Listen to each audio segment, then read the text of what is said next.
देख रहे हैं अवाम के उठाए गए सवालात, हालत हाजरा पर तबसरों, तज्जियों, खबरों पर मुहित प्रोग्राम न्यूज लाइन रिदा सैफी के साथ।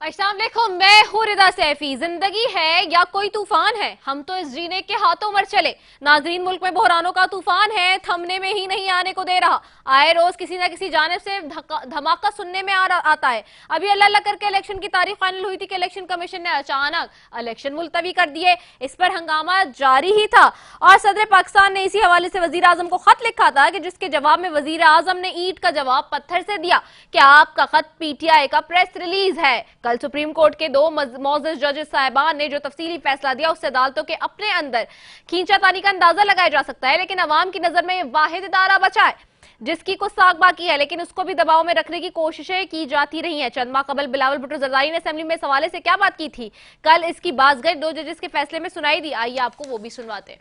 जैसे यही जुडिशरी ने फैसला किया था ना जनाब स्पीकर कि हुकूमत का ये नहीं मतलब एक वजीर आजम, हुकूमत का मतलब है कैबिनेट, पाकिस्तान का कैबिनेट, और वजीर आजम खुद को कोई फैसला नहीं ले सकता, आपको कैबिनेट का अप्रूवल चाहिए। तो वैसे ही the supreme court of Pakistan is not just the chief justice of Pakistan, it is each and every member of the supreme court. और अब वक्त आ गया है जनाब स्पीकर, मैं आपसे मुतालबा करता हूं जॉइंट पार्लियामेंट्री कमेटी बना दे, सेनेट ऑफ पाकिस्तान उसमें हो, नेशनल असेंबली ऑफ पाकिस्तान उसमें हो, हुकूमत के नुमाइंदे हो, हमारे ऑपोजिशन के नुमाइंदे भी बैठे, हम कानून साजी करें और हम फैसला करें। हुकूमत इलेक्शन न करवाने की वजूहात में से एक उज़र ये पेश करिए कि मुल्क के पास पैसे नहीं है, लेकिन दूसरी जानिब गुजरा में पैसे तकसीम किए जा रहे हैं और लैपटॉप स्कीम पर भी अरबों रुपए खर्च कर चुकी है। इसी हवाले से फवाद चौधरी ने कोर्ट के बाहर मीडिया से बात करते हुए हुकूमत की इसी बात पर शदीद तनकीद की और कहा कि सुप्रीम कोर्ट सही सिमत में जा रही है। मजीद उनका क्या कहना, आइए सुनते हैं। हुकूमत तो खुद कह रही है कि हमारी हालत इतनी पतली है कि हम 10-15 मिलियन डॉलर देने जोगे भी नहीं हैं और हम 15-20 हज़ार लोग भी हमारे जो है वो फौज से स्पेयर नहीं हो सकते इलेक्शन कराने के लिए। इमरान खान के घर के ऊपर जमान पार्क पे हमला करना हो तो 1 घंटे में 4500 लोग अरेंज हो जाते हैं, इलेक्शन कराने हो तो फिर इनके पास लोग नहीं है। मेरा ये ख्याल है कि बड़ा अच्छे माहौल में और एक कंसेंसस से सुप्रीम कोर्ट आगे बढ़ रही है। हमें सुप्रीम कोर्ट के ऊपर पूरा एतमाद है और सुप्रीम कोर्ट ही वो वाहिद इदारा है जो पाकिस्तान में रूल ऑफ लॉ को बहाल कर सकती है, जो पाकिस्तान में आइन को बहाल कर सकती है।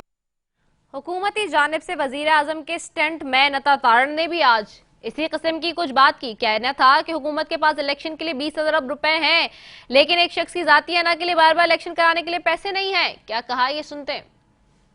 अगर आइन की सिलेक्टिव इंटरप्रिटेशन की जाती है, आइन को अपनी मर्जी से उसकी तशरीह की जाती है, बेंचेस की तश्कील के हवाले से अब मामला सुप्रीम कोर्ट से उठा है, किसी सियासी जमात ने नहीं उठाया। आइन की गलत तशरीह का मामला भी यहीं से उठा है, एक सियासी जमात को फायदा उसमें पहुंचा है, एक सियासी जमात की हुकूमत कायम हुई थी। अब उसी सियासी जमात के सरबराह ने एक जिद करते हुए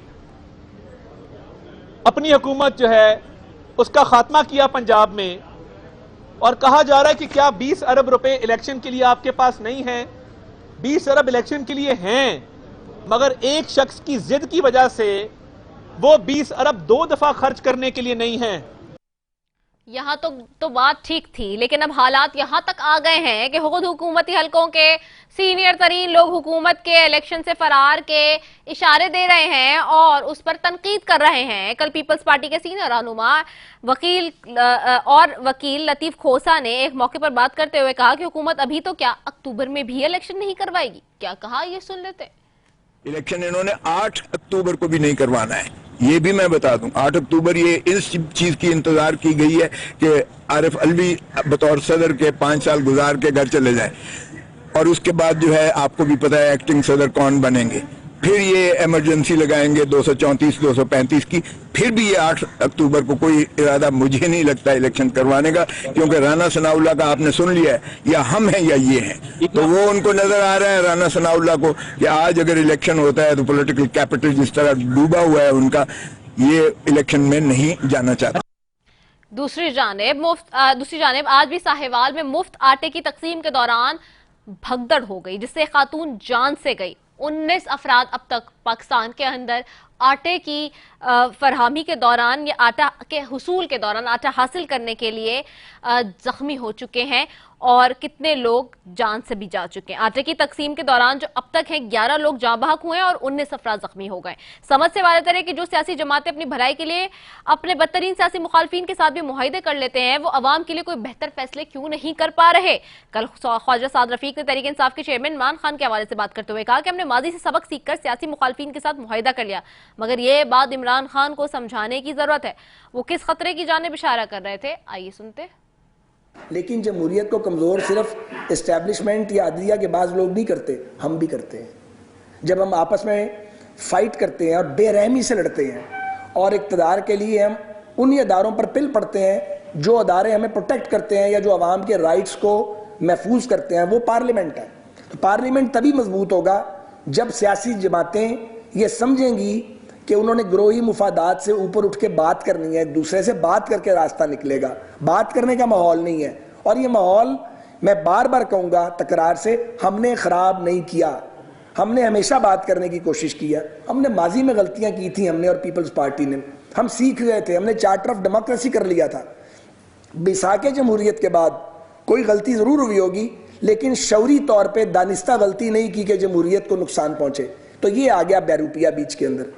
जब तक ये जमीन पे नहीं उतरता और इसके फॉलोवर्स उन्हें बात समझ नहीं आती, तो कश्ती चकोले खाती रहेगी। बात इनको समझ आनी चाहिए। जी, एक और मुस्लिम लीग नून के रहनुमा भी ऑपोजिशन की जमात को धमकी देते हुए नजर आ रहे हैं। सो ये धमकियों का सिलसिला है जो कि एक के बाद यके हुकूमती हलकों की तरफ से आ रहा है। दूसरी जानिब इंतखाबात मुलतवी केस में चीफ जस्टिस का कहना है कि इमरजेंसी लगाकर ही इलेक्शन मुलतवी किए जा सकते हैं, समाअत को बहुत लटकाना नहीं चाहते। कल के हुक्मनामे के मुताबिक इलेक्शन कमीशन के दायरे इख्तियार को देखना है। साथ ही दूसरी जानिब आज खुद नोटिस के खिलाफ अपील का हक होगा और 30 दिन में अपील दायर हो सकेगी। अपील को 2 हफ्तों में फिक्स किया जाएगा। ये तरमीमी बिल लेकर आ रही है जी।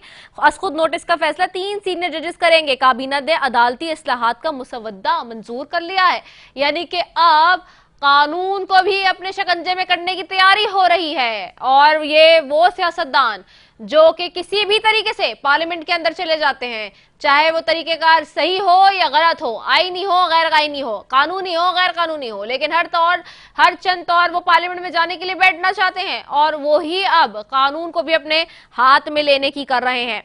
साथ साथ आज वजीर आजम ने कहा कि आइन ने इदारों में पावर की तकसीम की रेड लाइन लगाई, मगर आज आइन का मजाक उड़ाया जा रहा है। आज आइन में मौजूद मुकन्नना और अदलिया के इख्तियारात की धज्जियां बिखेरी जा रही हैं। वजीर आजम शहबाज शरीफ ऐवान में ऐसे इज़हार ख्याल कर रहे थे जैसे कि पहली दफा हुकूमत में आए हैं और 70 सालों से तो पता नहीं हुकूमत कौन चला रहा है, जो कि सारा कसूर करके जा चुका है। बहरहाल इस सारी सिचुएशन पे जी आज बात करेंगे। मेरे साथ मौजूद हैं अमजद अली नियाजी साहब पाकिस्तान तहरीक इंसाफ से और सिद्दीकुल फारूक साहब मुस्लिम लीग नून से। आप दोनों मौजूद मेहमानों का शुक्रिया कि आपने ज्वाइन किया है। सबसे पहले अमजद अली नियाजी साहब आपकी तरफ आऊंगी। अमजद अली नियाजी साहब, आज मैं प्रोग्राम आपके साथ कर रही हूँ। आप जो आपके साथ जो तशद्दुद हुआ था और वो हुआ था उसको भी बड़ा कंडेम करते हैं कि जिस तरह कि जमहूरी दौर में आपके ऊपर इतना सख्त तरीन का तशद्दुद किया गया था, वो भी बड़ा अनफॉर्चुनेट था। आई एम श्योर कि अब आप ठीक होंगे, लेकिन मेरा सवाल सबसे पहले आपसे यही है कि हुकूमत जिस तरह का मसवदा मंजूर कर रही है और लाने की बात कर रही है, आप इसको कैसे देखते हैं? रिजा, सबसे पहले आपका और तमाम मीडिया का, प्रिंट मीडिया का, अपने सीनियर जितने भी हमारे एंकर्स हैं जिन्होंने हमारा साथ दिया, हम आपके शुक्रगुजार हैं कि आपने इस फैशिस्ट गवर्नमेंट के खिलाफ जो इस ब्रूटल इलेक्शन के ऊपर अपनी आवाज़ उठाई।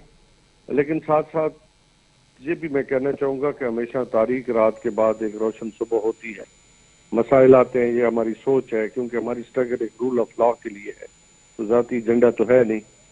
कोई बात नहीं, इन्होंने अपना जो है चेहरा दिखाया है दुनिया को कि हम फैसिस्ट गवर्नमेंट है, गस्टापो सिस्टम लेके आ रहे हैं पाकिस्तान के अंदर और नाजी सिस्टम, तो लोगों ने देख लिया है।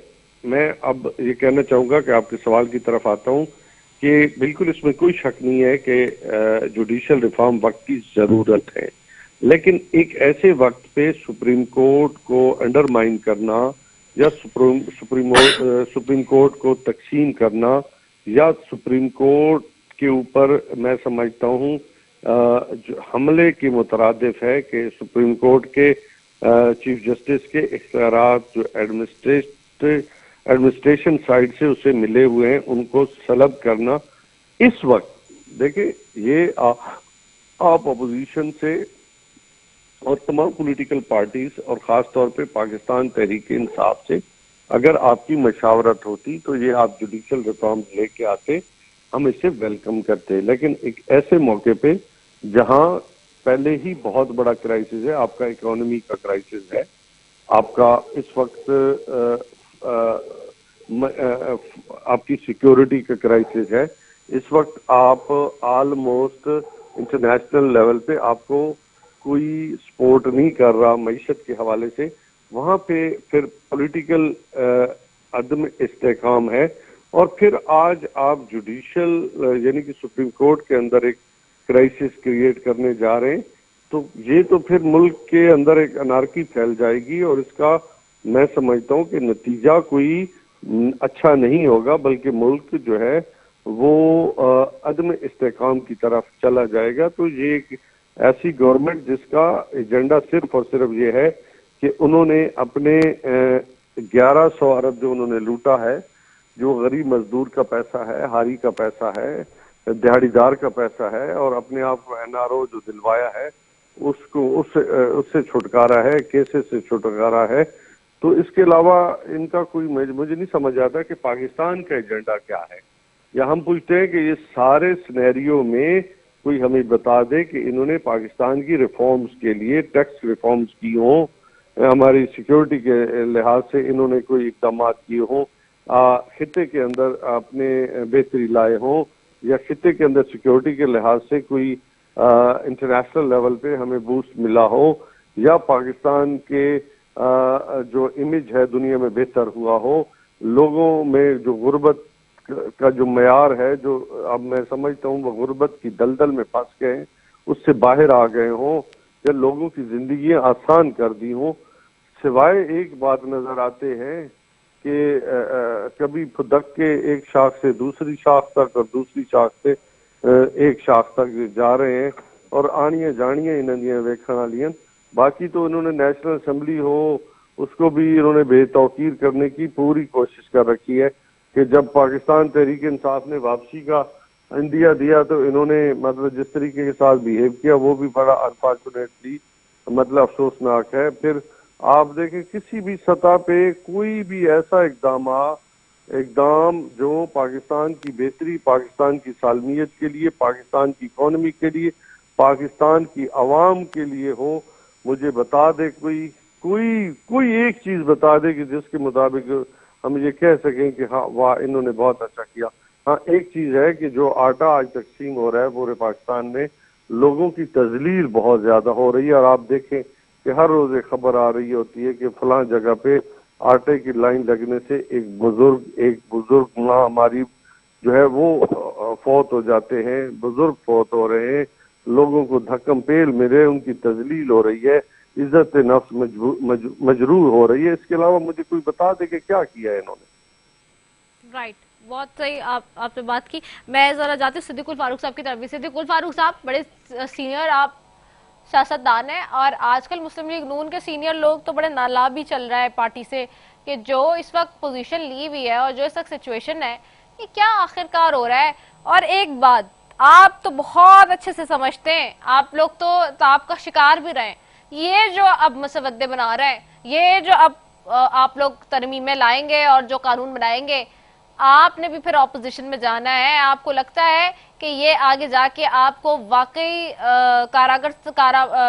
आमद साबित होंगी ये चीजें, और अगर ये आप दुश्मनी में और ऑपोजिशन के खिलाफ इस्तेमाल जो चीजें करेंगे, क्या वो कल को आपके खिलाफ इस्तेमाल नहीं हो सकती? बिस्मिल्लाहिर्रहमानिर्रहीम। अमजद अली नियाजी साहब को सलाम। और आपसे आपके हवाले से मैं ये कहूँगा कि आपने मेरे ख्याल में तमाम हक़ाइक़ को सामने नहीं रखा और ये इतराज़ लगा दिया है कि जी वो जो हुकूमत इस्लाहात करना चाह रही है और काबीना ने आज मंजूरी दी है वो गलत है और अपने हाथ में वो लेना चाह रहे हैं, कानून को अपने शिकंजे में लेना चाह रहे हैं। देखिए, पहली बात, अगर आपने कल के 2 मुअज़्ज़ज़ जजेस का फैसला जो मिला के 4 जजेस का बनता है वो आपने पढ़ लिया हो तो उन्होंने इस हवाले से तमाम खामियां सामने रख दी। अच्छा, उसमें सदीकुल फारूक साहब इसमें सुन लीजिए ना, आप लोगों ने बहुत बात की। सदीकुल फारूक साहब सुनूंगी आपकी, एक मिनट ना, आप इस पे कह रहे हैं ना, तो इस पे आपने ये देख लिया होगा ना, आज आया है कि 1 मार्च का फैसला हमारा अंदरूनी मामला है। जस्टिस जमाल ने कहा है, जिसपे चीफ जस्टिस उमर अता बंदियाल ने उनको कहा कि मामला क्लियर करने पर मशकूर हूं आपका। आज आपने ये भी पढ़ लिया होगा जी। ये उन्होंने फैसला रिलीज किया है, वो पब्लिक प्रॉपर्टी बन चुका है। उसमें उन्होंने सुओ मोटो नोटिस के हवाले से जो बातें की हैं उसूली और जो की हैं एक चीफ जस्टिस के इख्तियारात के हवाले से। यहाँ क्या हुआ है, यहाँ ये हुआ है कि जो आज खुद नोटिस पर, सुओ मोटो नोटिस पर, पहली बात तो यह है कि जो फैसला दिया जाता था उसके खिलाफ अपील नहीं थी और ये इंसाफ के तकाजों के 100% खिलाफ बात कि जज फैसला दे तो वो इंसान है, ये उसको इंसान समझते हुए अपील का हक दिया जाता है कि उनसे गलती हो सकती है, जो अपील में दुरुस्त हो सकती है। नंबर 1। नंबर 2, यहाँ बाज़ जजों ने सुओ मोटो नोटिस, सुबह शाम सुओ मोटो नोटिस लेना शुरू किया। हम सुओ मोटो नोटिस की पूरी तारीख अगर देखें तो जो भी जमहूरी मुल्क हैं, आज़ाद माशरे हैं, वहाँ बहुत रेयर होता है और बाज़ जगह तो इंडिया में भी सुओ मोटो नोटिस तो फुल कोर्ट सुनती है। अब यहाँ कुछ भी नहीं किया। यहाँ सुने एक बस 2 जुमले और सुन ले। यहाँ जो काबीना ने ड्राफ्ट पास किया है उसमें कोई बात नहीं है सवाए इसके कि सुओ मोटो नोटिस ठीक है, लेकिन 3 जजों की कमेटी उसको अप्रूव करेगी और साथ ही उसके खिलाफ अपील का हक दिया जाएगा, ये बात है। अब इसमें ऐसी कौन सी बात है जी? चले, ये तो अभी तो आपको कोई बात नहीं लग रही, आगे आके पता चल जाएगा, क्योंकि जो बातें ये कह के आप लोगों ने जो भी इस्लाहात की, तरमीम की, अब उसी को आप लोग फिर रोते हैं कि जी ये तरमीम हो गई, ये हो गया। और फिर देखिए, सिर्फ it's not about only one institution, it's not about only supreme court, फिर अदर इंस्टीट्यूशंस पे भी चले जाएं और फिर वहां पे भी बहुत सारे मामला और चीजें जिसमें आप लोग इताब का शिकार हैं, जिसमें ऑपोजिशन की पार्टी भी बहुत सारी बातें करती है और दीगर लोग भी कहते हैं। बहरहाल जी, I don't want to go into it. चले, मैं यही इस डिबेट को कंटिन्यू करती हूँ, लेकिन एक ब्रेक पे भी जा रहा है मुझे, कमर्शियल ब्रेक है जी, उसके बाद वापस आ रहे हैं। Stay tuned.